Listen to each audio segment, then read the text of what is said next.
Good morning, everybody, and welcome back to another segment of Drinking Wine at 9. Why? Because it's 9 o'clock and we be drinking, and today it's all about Argentina. And I'm joined by a return guest who is amazing. Her name is DJ Johnson, and she works with Folio. So, in honor, I think, of St. Patrick's Day, or any day really, up and coming, these are the perfect wines to drink and to learn a little bit about. DJ, welcome back to the table. Thank you. Happy to be here. Yes, thank you. Hello, gorgeous. Let's start with the Torrontés. So these wines are a journey from Donald Hess. Everyone's heard of Donald Hess. Years ago, he was in California. Right. He went to, in the late 90s, to Argentina. He was actually looking around the world for some of the highest elevation vineyards because he had this desire. His heart was in elevation. He wanted to get the highest elevation vineyards. And he came across this area of Salta, which, if you're ever running from the police, it's a really great place to hide out. In Argentina. No one will find you. Yeah, it's similar. We were talking about that earlier, but go ahead. Yeah. So the journey started, he was actually traveling the area. He came across Salta. He came across Colomé at the time. That was at the time owned by a family called the Davalos family. They were the oldest family in the area, and the vineyards go back to 1831, which was a long, long time ago. Yeah, absolutely. Yeah. And this, for Torrontés, Argentina's white wine extraordinaire, is so flavorful. It is. So they did a blueprint at Davis on Torrontés. It's indigenous to Argentina, but they came to find out about 2.5 decades ago that it's a natural crossing of two varieties coming together.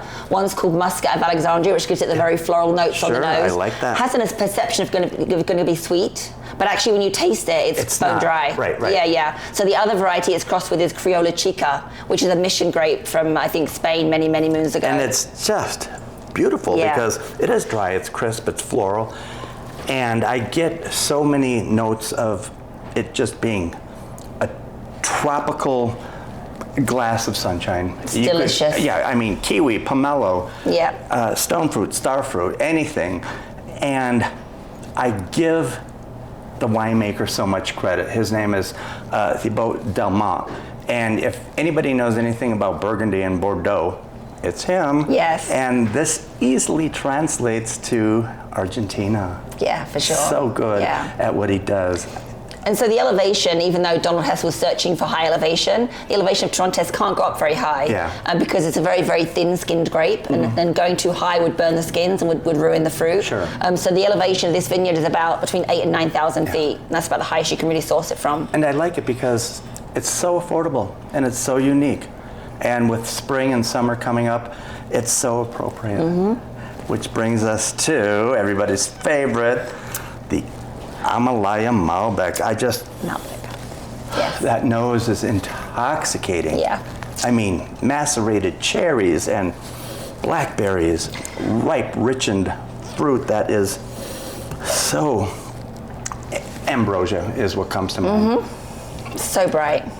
So this comes from an area a bit further down from Salta called Cafayate or Chalco. You can say it. I can't. Okay, she can. It's Cafayate, which is further down. So it's cooler climate, it's this comes from soil types. Torrontés is like more sandy soil. Sure. The Malbec comes from more stone, calcareous soil. Okay. So you get more of limestone, sandstone. Yeah, sure. Exactly. Yeah. And this is just everybody's favorite because it is so affordable, it is so approachable, and it's so tasty. It is. And once again, let's give kudos to the winemaker, Alejandro Pepa. Yes. Because time and time again, he just makes these products that are so drinkable and so approachable. Yeah. We're talking about balance, we're talking about flavor. I could eat this with a shrimp cocktail, I could eat this with, hold please, an Argentinian steak. I was going to say steak Fiorentina, but an Argentinian steak with chimichurri. Yeah.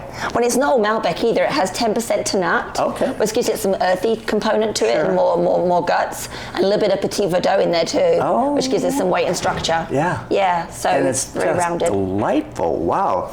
Affordable. Miss Sheila already has these on sale.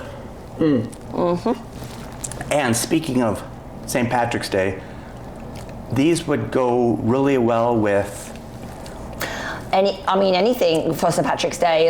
anything English or Irish. Yeah. I mean, my Say preference it. is English, but St. Paddy's Day, it's got to be Irish, right? Yeah, I mean corned beef and cabbage Yeah. or the English. Bangers and mash. Perfect. Yeah. Love that. Yeah. Fish and chips.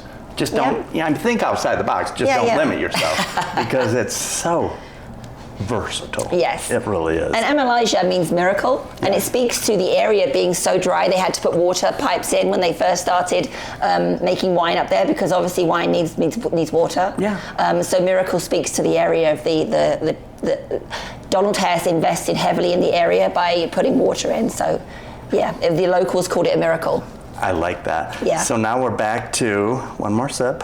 We're back to the Colomé. Yes, Colomé Estate. Yeah. So this comes from 3 vineyards, one all estate vineyards, one being the highest elevation vineyard in the area, 10,200 feet.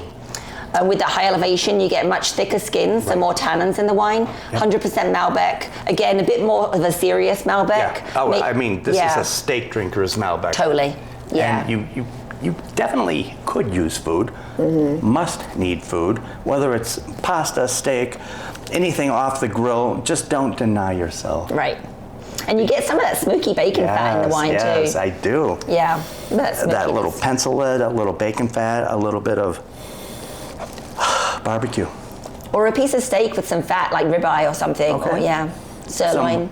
Some marbling. Put Yeah. that over a Caesar salad. I mean, you can't go wrong. And that's why Miss Sheila's got going on, because she wants you to discover these wines just like we have, and we want to, keep the message alive. We do. Absolutely. And that brings us to the last wine.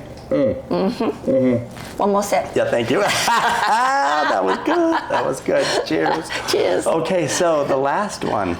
It's the Amelijah Grand Corte. Oh, okay. So the highest elevation from Cafajate, so about 9,000 feet elevation, has a little bit of Cab Franc in it too. Oh, and okay. Tannat, so you get a little bit of that stinkiness. I call it the ass in the glass. Oh, appropriate.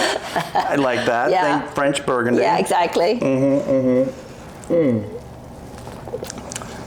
I get that more on the aroma and the sensing with my nose than the palate. Yeah.